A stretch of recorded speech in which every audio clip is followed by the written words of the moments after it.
Next would be to format string literals. So we can format them like this way. We can take, for example, okay, we put math and we can use it inside directly the f function. It's like here we use the f format as we used it first here, and we do dot or dot, let's say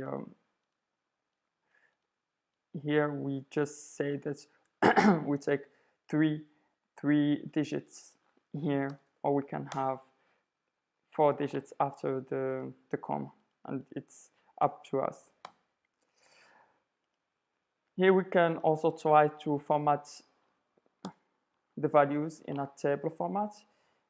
Like imagine if we have, let's say, a dictionary, and we take those items and we put them, and here what we said is let's say this format is that we say that this name is taking 10 character space.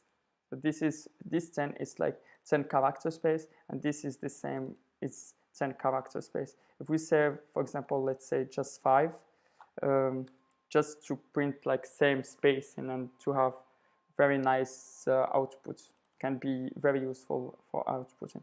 Here you can see is just 5, and we have this one is more than 5, so we can say maybe it's better for him to be 6, so we have them aligned.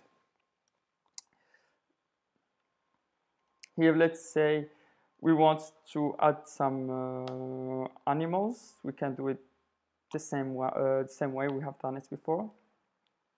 How we can do the representation of animals, and this